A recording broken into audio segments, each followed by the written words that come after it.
Cet homme est devenu le rappeur le plus écouté alors qu'il était SDF. Comment quelqu'un peut-il passer de vivre à la rue à signer des contrats de plusieurs millions d'euros et devenir l'une des plus grosses stars du rap? Eh bien, voici l'histoire de Damso.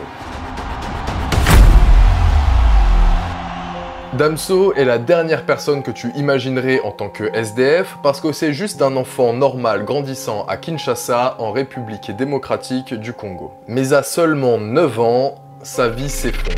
Damso et sa famille doivent fuir la RDC à cause d'un conflit armé les menaçant. D'une vie normale en RDC où sa mère est sociologue et son père cardiologue, ils arrivent en Belgique à Kraïnem et vivent dans la misère. Ses parents veulent qu'il fasse des études, mais Damso passe le plus clair de son temps dans les studios d'enregistrement. Et son père ne peut accepter un tel comportement. Au bout du compte, son père lui annonce qu'il ne tolère plus la situation, le mettant alors à la porte de la maison, notre protagoniste se retrouvant donc à la rue. Je sais pas si cette anecdote est vraie, mais il paraît que tes parents t'ont donné une espèce de deadline pour reprendre les études ou pas.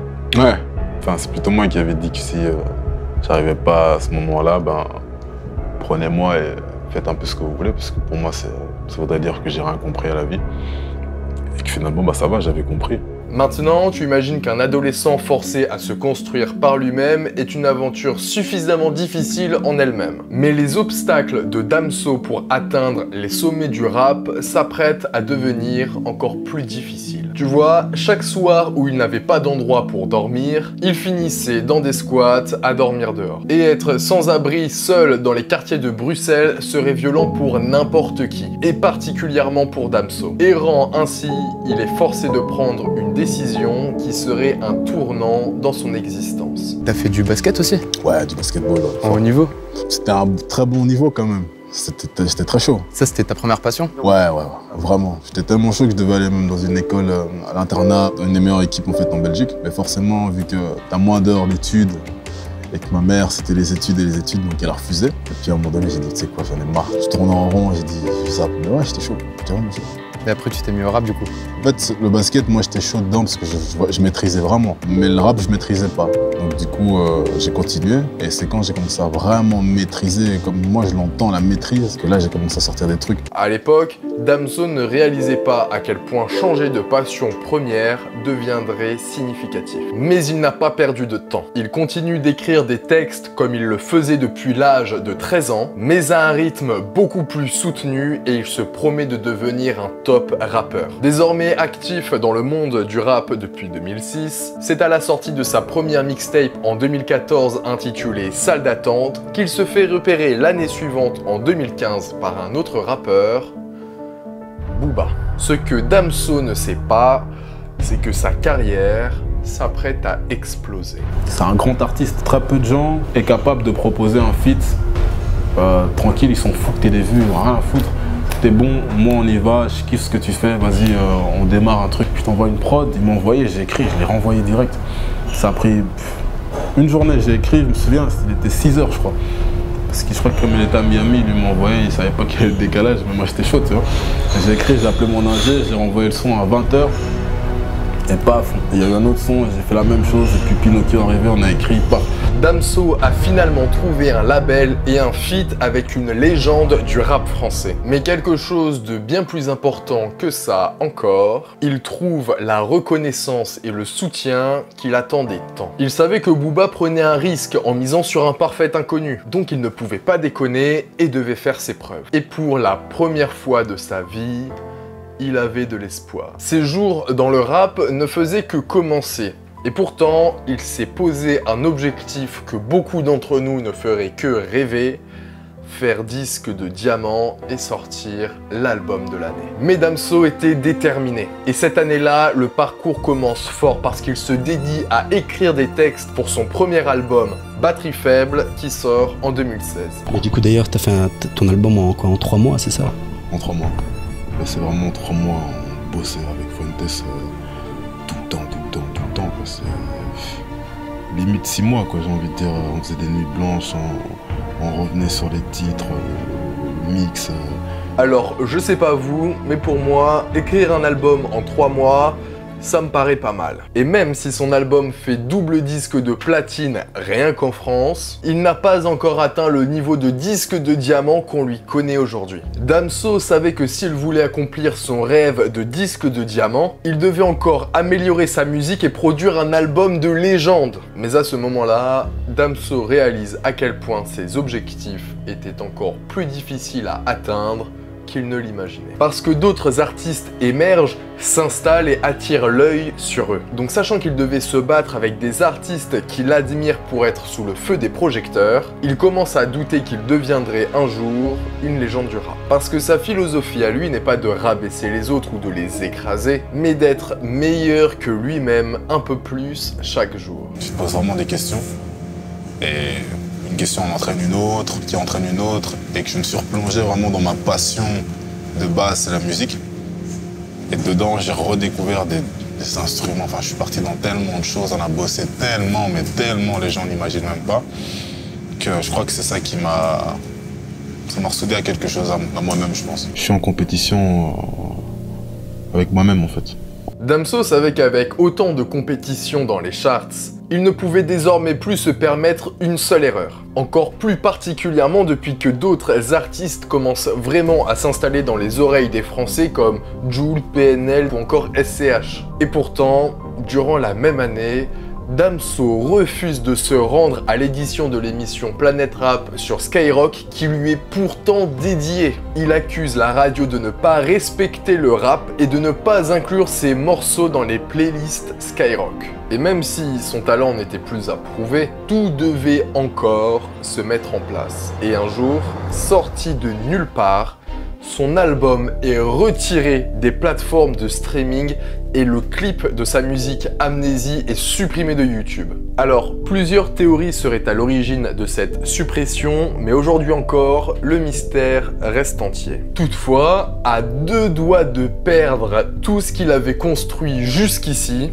notre artiste revoit finalement son album réintégré sur les plateformes de streaming sans pour autant comporter le titre Amnésie. Cette réintégration n'était cependant qu'un petit pas dans la bonne direction. Damso savait que la compétition était féroce au sommet. Les enjeux étaient plus grands et il savait que s'il voulait s'élever au niveau supérieur, il ne pouvait pas être normal. Mais même si Damso voulait obtenir son disque de diamant, c'était aussi le cas des autres rappeurs. Et les mecs à côté de lui étaient déjà des rappeurs stars. Ce qui a amené Damso face aux plus gros obstacles de sa vie. Alors Damso commence à paniquer.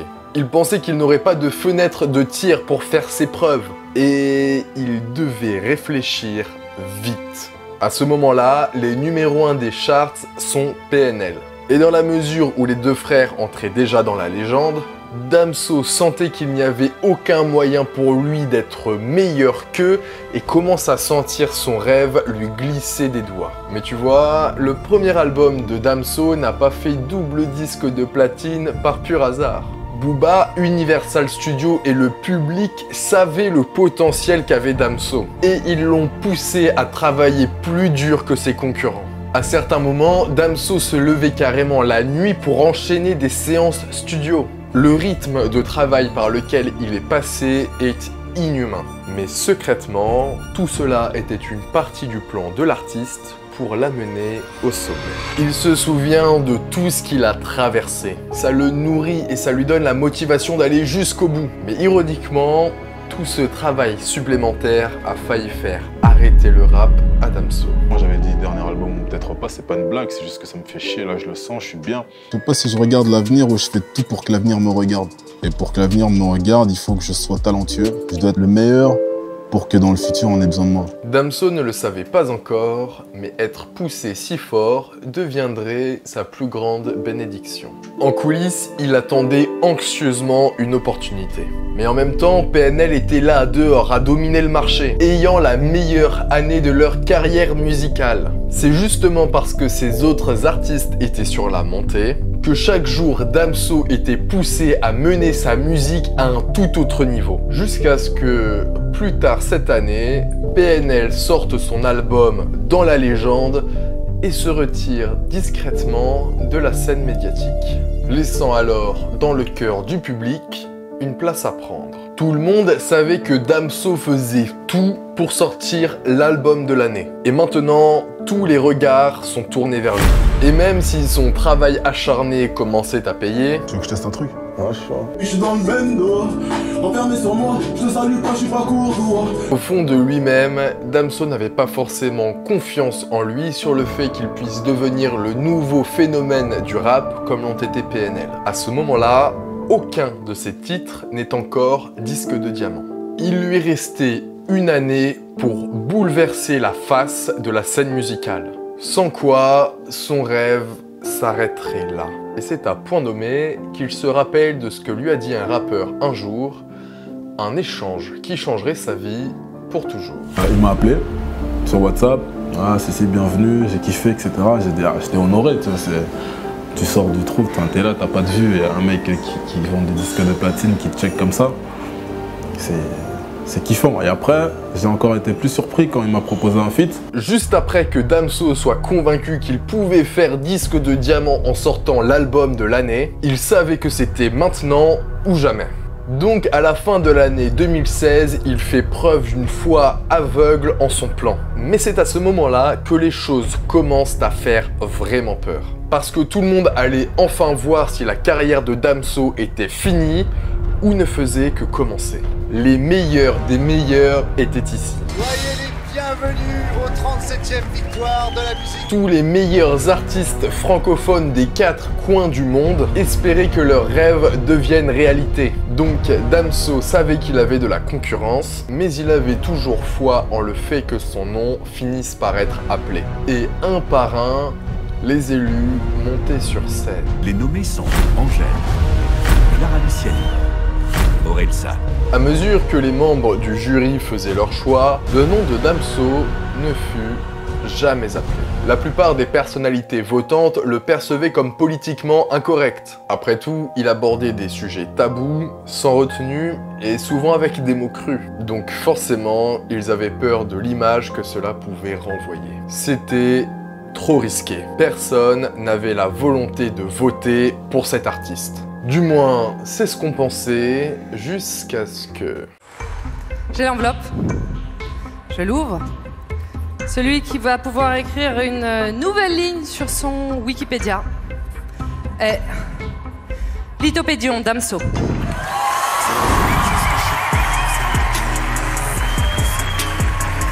Avec 61 millions d'écoutes la semaine de la sortie de son Damso album. devenant maintenant une légende du rap, il réalisa que faire disque de diamant et être élu meilleur album de l'année n'était après tout pas le rêve. C'était juste une étape vers un objectif encore plus grand. Damso comprit que de passer de SDF à légende du rap était une bénédiction, étant donc maintenant dans une position d'accomplir de grandes choses et avoir le pouvoir de motiver des millions de personnes. Il fait alors le vœu de tout donner pour la musique et de faire savoir au monde entier que tout est possible.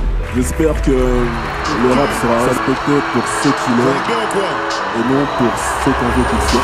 L'artiste dont on va parler maintenant est considéré comme l'un des meilleurs rappeurs de sa génération. Et il est belge. À seulement 25 ans, Damso a déjà vendu plus de 200 000 albums en France, où il est désormais double disque de platine. Aujourd'hui, c'est en Belgique qu'il vient d'être sacré disque d'or. Vous allez bien ou quoi? Gros, c'est la violence, pas trop de clémence.